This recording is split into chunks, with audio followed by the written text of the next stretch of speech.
Hello' guys, অসমৰ মাননীয় মুখ্যমন্ত্ৰী ডক্টৰ হিমন্ত বিশ্ব শৰ্মাদেৱে টেট কাম ৰিক্ৰুইটমেণ্ট টেষ্ট বা অন্যান্য শিক্ষক নিযুক্তি সম্পৰ্কীয় কিছুমান গুৰুত্বপূৰ্ণ কথা কৈছে।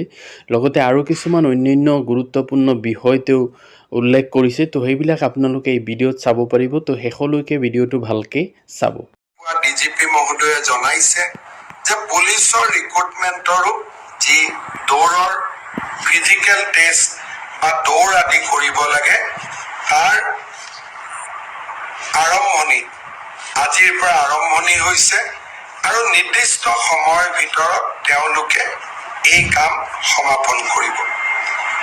আৰক্ষী তৃতীয় বৰ্গৰ পৰীক্ষা শেষ হ'ল। অহা 29 অক্টোবৰত আমি চতুৰ্থ বৰ্গৰ পৰীক্ষাসমূহ আৰম্ভ কৰিম আৰু তাৰ পিছত লাহেকৈ শিক্ষক নিযুক্তিৰ প্ৰক্ৰিয়াও আৰম্ভ হ'ব।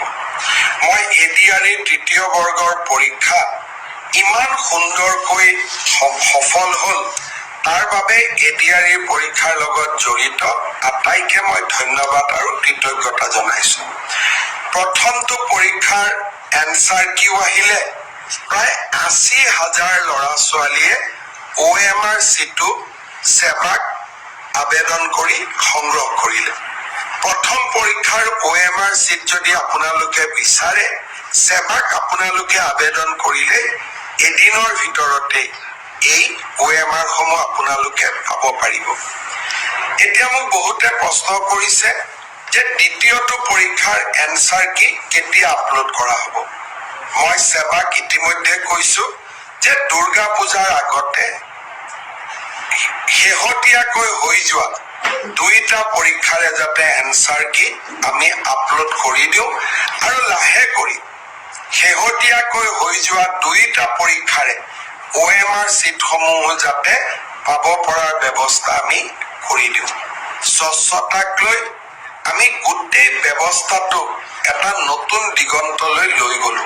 মই ভাবো ইয়াৰ পিছত অসমে আৰু কেতিয়াও নিযুক্তিৰ স্বচ্ছতাক লৈ খেলা কৰিব নোৱাৰিব। অসমত আৰু কোনো ৰাকেশ পালৰ জন্ম নহব। কংগ্ৰেছৰ সেই অন্ধকাৰৰ দিনবিলাকৰ পৰিৱৰ্তে অসমৰ যুৱক যুৱতীসকলৰ মনত আৰু অসমৰ যুৱক যুৱতীসকলৰ বুকুত আমি যি আশাৰ বন্তি জ্বলাইছিলো, সি যেন কোনো দিনে নুমাই নাযায়, তাৰ বাবে নতুনকৈ স্বচ্ছতাৰ নতুন মাইলৰ খুঁটাবোৰ আমি স্পৰ্শ কৰিবলৈ চেষ্টা কৰিছো। সুধিছে যে মিউচুৱেল ট্ৰেন্সফাৰৰ ব্যৱস্থা কেতিয়া আৰম্ভ হ'ব। অহা 2-3 দিন 4 দিনৰ ভিতৰতে মই পৰ্টেলটো আপোনালোকৰ বাবে আগবঢ়াই দিম, যাতে তৃতীয় আৰু চতুৰ্থ বৰ্গত আমি মিউচুৱেল ট্ৰেন্সফাৰৰ কামো আৰম্ভ কৰিব পাৰো। কোনোবাই আকৌ বিচাৰিছে নহয় মোক এটা ডিপাৰ্টমেণ্টৰ পৰা আন এটা ডিপাৰ্টমেণ্টলৈ যাব দিব লাগে। তেনেকুৱা ব্যৱস্থা চৰকাৰত নাথাকে।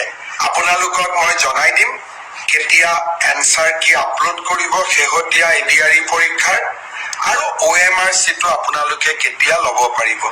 নিশ্চিতভাৱে পূজাৰ আগতেই আমি এই গোটেই কামবোৰ কৰিম।